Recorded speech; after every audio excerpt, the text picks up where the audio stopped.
Jadi di sini kita akan membahas tentang era digital dalam pendidikan kesehatan sekolah. Pertama, dalam konteks pendidikan kesehatan sekolah, pembahasan tentang kesehatan dalam era digital dapat dicakup. Yang pertama itu ada sosialisasi dampak negatif media sosial dan teknologi. Sekolah dapat membantu siswa memahami dampak negatif yang dapat dari penggunaan berlebihan media sosial dan teknologi. Yang kedua, ada pengembangan literasi media dan informasi. Sekolah dapat membayangkan pelatihan dalam literasi media dan informasi kesehatan online. Ini akan membantu siswa menjadi kritis terhadap informasi yang mereka temui di internet, terutama terkait dengan topik kesehatan. Dan yang ketiga itu kemampuan pengambilan keputusan di bidang. Siswa perlu diajarkan bagaimana membuat keputusan yang bijak dalam penggunaan teknologi ini, termasuk keputusan terkait dengan pemilihan. Dan yang keempat itu kesehatan mental dalam era digital. Pendidikan kesehatan sekolah juga dapat mencakup aspek-aspek kesehatan mental dalam konteks bidang teknologi. Dan yang kelima itu ada penggunaan teknologi untuk pendidikan kesehatan. Teknologi juga dapat digunakan sebagai alat pembelajaran dalam pendidikan kesehatan sekolah. Misalnya penggunaan aplikasi kesehatan platform online. Ada aplikasi dampak negatif media sosial dan teknologi terhadap kesehatan. Berikut adalah beberapa strategi dengan mengatasi dampak negatif media sosial dan teknologi terhadap kesehatan. Nomor pertama itu ada pengaturan waktu yang tepat. Pertama itu strategi itu ditetapkan berdasarkan waktu harian atau mingguan untuk penggunaan media sosial dan teknologi.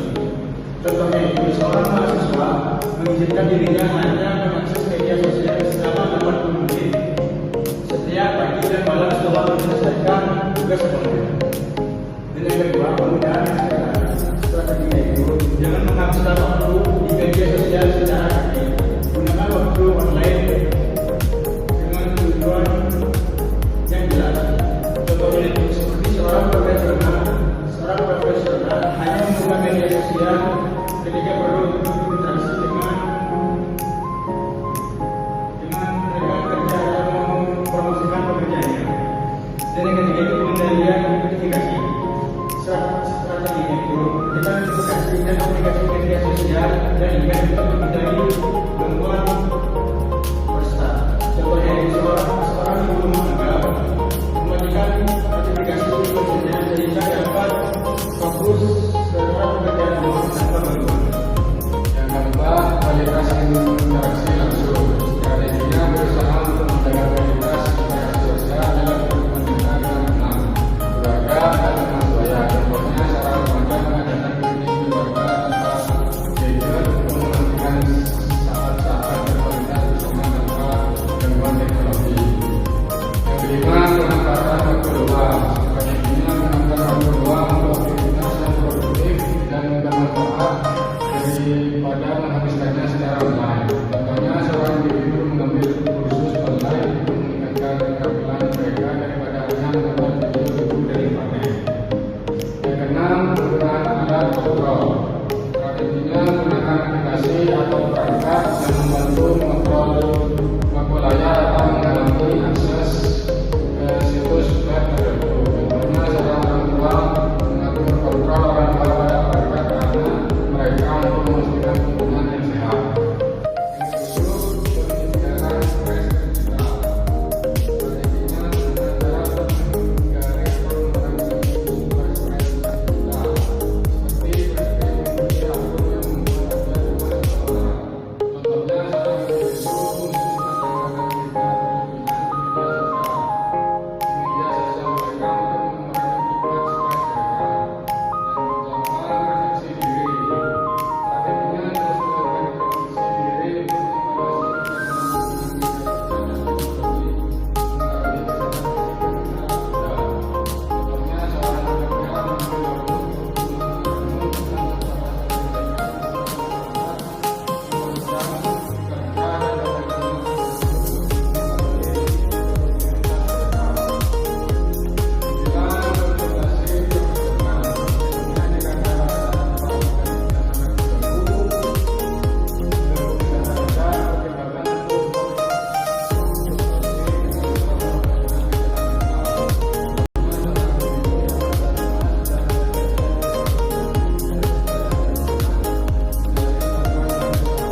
yang membaca sebuah artikel tentang risiko kanker dan melihat bahwa risikonya hanya sedikit lebih tinggi daripada risiko umumnya. Ketiga, pengambilan keputusan berdasarkan bukti. Literasi media juga melibatkan kemampuan siswa untuk membuat keputusan berdasarkan bukti yang ada. Contoh, seorang siswa yang mencari informasi tentang diet sehat yang didasarkan keputusan pada bukti ilmiah yang telah diuji daripada mengikuti tren diet yang hanya berdasarkan testimonial pribadi. Baik, poin yang selanjutnya yaitu penggunaan teknologi untuk produktivitas. Yang pertama yaitu strateginya menggunakan teknologi untuk meningkatkan produktivitas dan kreativitas Anda daripada hanya menggunakannya untuk hiburan semata. Contohnya seperti seorang penulis menggunakan aplikasi produktivitas untuk mengatur jadwal penulisan dan melacak proyek-proyek kreatifnya. Yang selanjutnya yaitu jenjang rutin dari teknologi.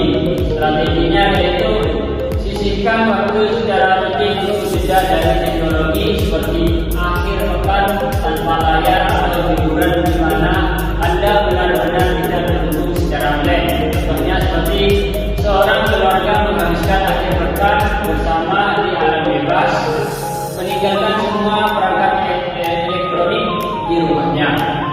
Yang kedua yaitu menghadiri acara offline, yang mana strateginya yaitu cobalah untuk menghadiri acara sosial atau komunitas offline yang mengurangi ketergantungan pada media sosial untuk interaksi. Contohnya seperti seorang individu bergabung dengan grup buku lokal untuk bertemu dengan orang-orang secara langsung dan berdiskusi tentang buku tersebut.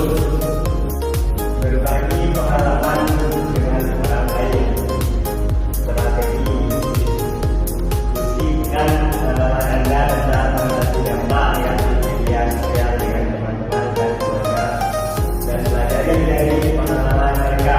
Contoh, seorang teman berbicara dengan teman-teman dekatnya tentang bagaimana mereka mengatur penggunaan media sosial untuk memberi tren.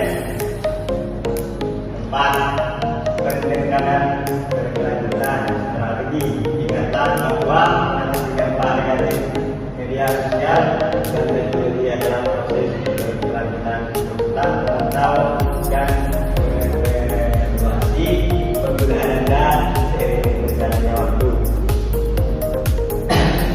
Contoh, seorang individu memeriksa kembali dan memperbarui strategi pengaturan waktu untuk mereka setiap beberapa bulan untuk memastikan berkelanjutan penggunaan yang sehat. Kelima, pendekatan yang didukung oleh keluarga. Strategi melibatkan keluarga dalam upaya mengatasi dampak negatif media sosial dan teknologi sehingga semua anggota keluarga mendukung sama lain. Contoh, sebuah keluarga membuat perjanjian bersama untuk memastikan waktu berkualitas bersama setiap minggu tanpa perangkat elektronik. Kesimpulan, era digital dalam pendidikan kesehatan sekolah sangat penting. Ini mencakup pemahaman dampak negatif media sosial dan teknologi, pengembangan interaksi media dan informasi, kesehatan online, kemampuan pengambilan keputusan yang benar terkait teknologi. Perhatian pada kesehatan mental dalam era digital dan pemanfaatan teknologi dalam pendidikan kesehatan. Strategi mengatasi dampak negatif melibatkan pengaturan waktu, penggunaan yang sadar, pengendalian notifikasi, kualitas interaksi langsung, pemanfaatan waktu luang, penggunaan alat kontrol, penghindaran stres digital, refleksi diri dan konsultasi profesional.